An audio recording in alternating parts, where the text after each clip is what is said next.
하나씩 설명을 드리면 이런 겁니다. 지금 자본시장이 질서를 잡아라, 투기꾼을 잡아라 하니까 이렇게 했어요. 지금은 거래소에서 거래 중에 이상한 걸 전부 소팅을 해가지고 금감으로 넘기고, 금감원에 조사를 하고, 정권선물위원회로 넘기고, 정권선물위원회가 조사를 해가지고 검찰에 고발하면 검찰에서 다시 수사를 해서 법원에 넘기기까지 적어도 1년 내지 2년. 그럼 법원에서 1심 재판 시작해서 또 2심 대법원까지 확정 판결 받고 뭐 가면 3년에서 4년, 길면 5년까지 간다. 그래봤자 벌금액이라는 게 겨우 부당이득에도 못 미치는, 뭐 저 돈 없는데요, 돈 뭐 어디 논밭에 파묻었는지 모르겠습니다만은 뭐 유흥비로 다 탕진했습니다 하고 어디 찡박아 놓으면 뭐 벌금 내라는 거 내고 나면 한 몇 년 살고 나오면 몇 억은 챙긴다 하니까 손방망이다.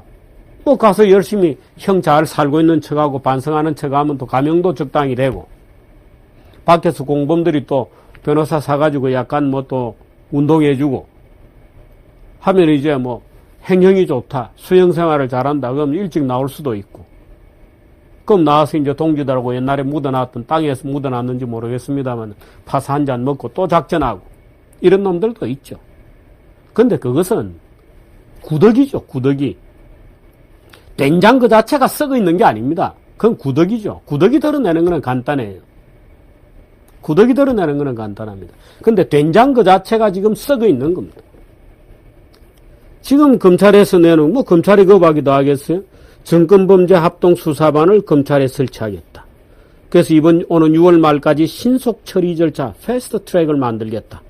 그래서 정권범죄를 긴급, 중대, 중요, 일반 사건으로 4등급을 만든 다음에 긴급 사건은 고금의 검사급으로 고금 검사급인 검사로 하여금 합동수사 단장을 맡도록 해서 신속하게 해서 3개월 내 처리하겠다. 그전까지는 2년, 3년 걸리던 거를 또 금융위 직원에게 특별사법경찰권을 주어서 압수수색 등이 가능하도록 하겠다. 뭐 이런 겁니다.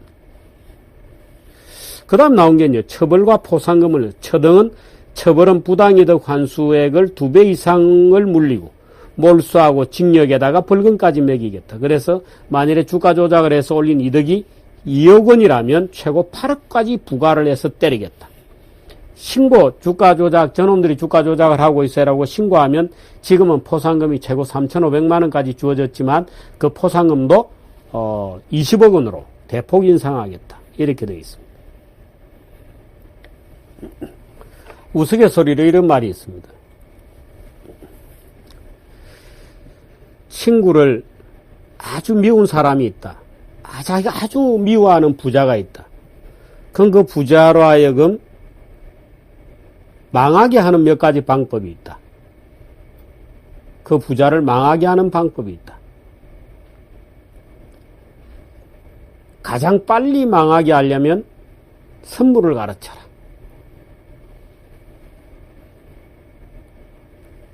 그 다음으로 망하게 하려면 경마를 가르쳐라.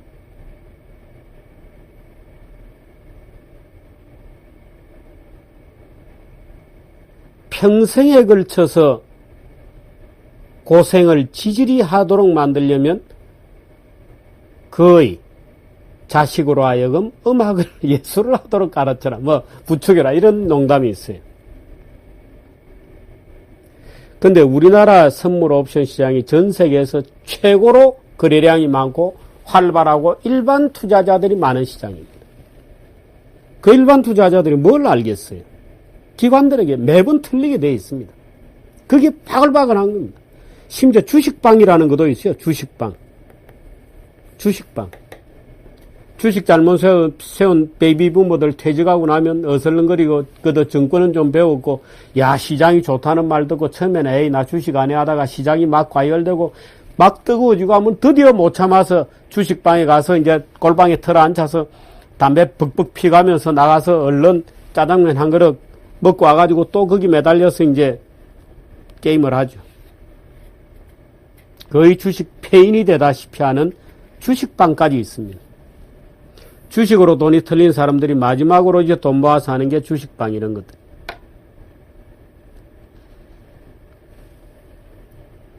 왜 그렇게 되었느냐? 증권시장이 투기꾼들을 위한 시장이 되었습니다. 증권시장이 기업가들을 위한 제도가 되지 않았어요. 말하자면 증권시장이 기업가가 아니고 투기꾼들 또는 투기 세력을 위한 제도로 바뀌어왔죠. 장학성은 생산자 계급이 아닙니다. 생산하는 사람이 아니에요. 기껏 해봤자 비판적 지식인에 불과하죠. 증권시장 제도가 한국 기업을 위해서가 아니고 소버린이라든지 타이거펀드 같은 국제적인 투기 세력들을 위한 제도로 바뀌어 왔습니다. 소액주주를 위한다고 하는 간판을 내세워서 소액주주를 위한 것이 아니고 전문 투기꾼들이 돈 버는 시장으로 제도가 바뀌었습니다. 소액주주 보호를 내세워서 내용적으로는 투기꾼들이 뛰었죠. 예를 들어서 지금 국민연금 의결권 이런 거 가지고도 말이 많습니다만 국민연금 의결권 관련된 그 주변에도 전부 미국식의 자본시장론을 재무론을 잘못 배워와가지고 미국에도 없는 제도를 여기서 해보겠다고 뛰면서 실제로 자기가 무슨 일을 하는지도 모르는 삼류 재무이론가들이 꽉 찼습니다. 한국 기업을 재벌을 때려잡고 한국 기업가들을 옥죄고 하는데 오히려 증권시장이라고 하는 자본주의적 제도를 이용해서 오히려 사회주의적 목표를 달성하려고 하는 아주 웃기는 강단 좌파 또는 캐비어 좌파 또는 강남 좌파라고 얘기할 수 있는 증권시장에서 열심히 투자하고 게임하면서 자본주의를 비난하고 기업가들을 비난하는 자본주의가 증권시장을 중심으로 재편되면서 어제 우리가 그제 이영조 교수하고 얘기하면서 슈페트 얘기를 했습니다. 피와 땀과 힘줄이 있고 굵은 쇠몽둥이가 있고 뭔가 뜨거운 공장의 연기가 있고 하는 그런 자본주의가 종이따발의 자본주의로 변했다. 돈도 아니죠. 주식은 종이따발이잖아요. 종이따발의 자본주의로 변했을 때의 그 추상성, 자본주의의 어떤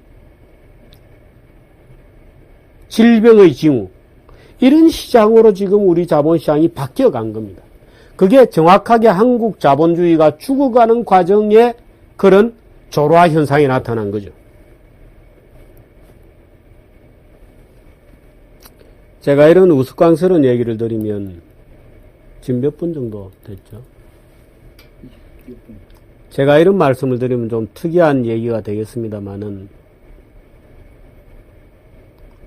젊어서 자본주의가 건강하고 젊을 때 젊은 청년들은 원래 서양 미학이 그렇습니다. 르네상스 이후에 소위 고전주의 시대부터 이 바로크 시대까지 오는 예술사를 보면 화가들이 여성의 누드를 그릴 때요. 경제가 뻗어나가거나 정말 강력하고 새로운 시대 분위기가 들뜨고 청년 정신이 활발해지고 이럴 때는 여성들의 그 육체를 정말 풍만하게 그립니다. 아주 건강하게 그리죠. 근데 이런 시대가 쭉 가서 나중에 바로크 시대가 되면 굉장히 관념적으로 바뀌고 왜 유럽에서도 핸델, 바하 이렇게 되면 이제 머리에 남자들도 화장을 하고 머리에 이제 가발을 쓰고 남자들도 아주 화장을 하고 예쁘게 하고 그랬거든요. 스타킹을 신고 남자들도.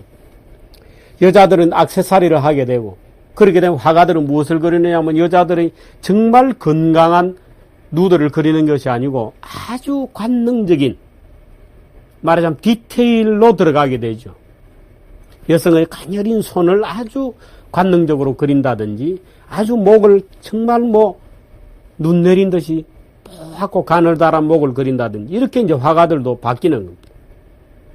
우리나라 자본주의는 아직도 4만 달러, 5만 달러를 향해서 정말 열심히 생산해야 되는 국가인데 자본주의의 꽃이라고 하는 증권시장 제도를 보면 완전히 노쇠한 국가에 추상화될 대로 추상화된 말하자면 피와 땀이 없는 기업가와 노동자들의 피와 땀이 없는 공장에 기계가 돌아가는 소리가 없는 그야말로 종이짝으로 주가 차트 주가로만 다 움직이고 주가의 투기적 이익으로만 상징되는 그런 자본주의로 지금 변질해 가고 있다는 것. 벌써 그 조로화 현상이죠. 그런 현상을 촉발시키고 그런 구조를 심화시킨 것이 IMF 이후에 소위 소액주주 보호 반재벌 운동이라고 하는 이름의 캠페인들이었습니다. 그래서 투기꾼들을 끌어들이고 증권시장을 노름판으로 만들고 기업가, 창업가, 대주주를 윽박질러서 증권제도를 다 바꿔왔죠.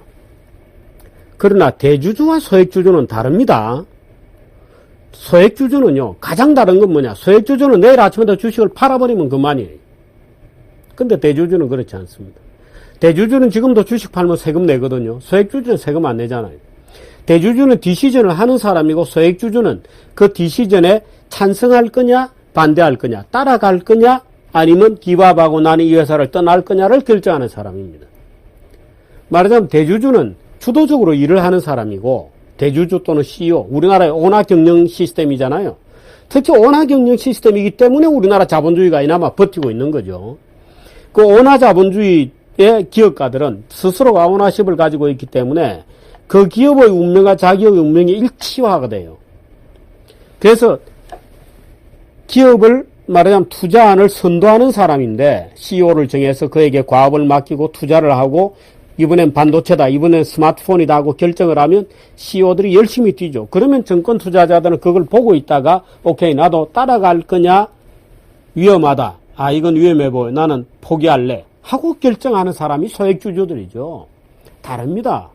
똑같은 주식의 일주일표지만 대주주의 주도적 판단하고 또는 끌어가는 어떤 그 지시적, 창의적 판단하고 소액주주의 말하자면 편성하는 거죠. 오케이.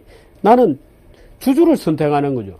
말하자면 온화경 이건희 회장은 사업 그 자체를 선택하지만 소액주주는 이건희 회장을 선택할 거냐 아닐 거냐의 문제가 있는 거죠.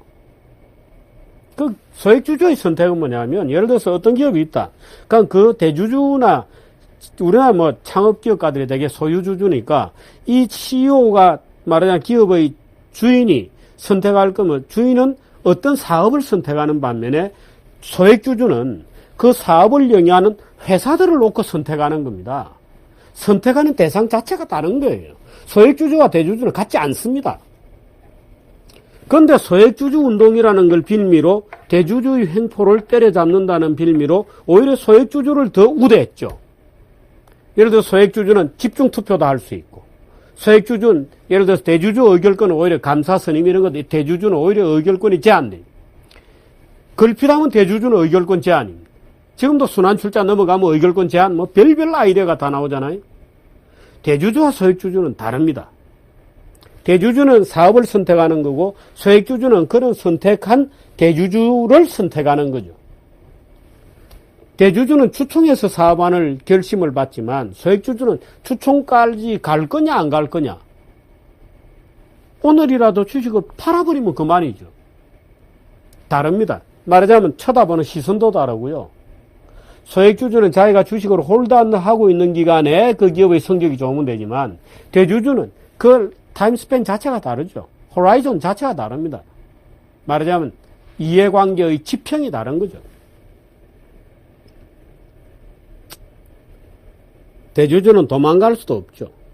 붙잡혀 있어야 됩니다. 무한 책임을 지죠. 은행들이 우선 대주주를 꽉 붙들고 있죠. 은행들이 소유 경영자들을 놔주지 않습니다. 은행들이.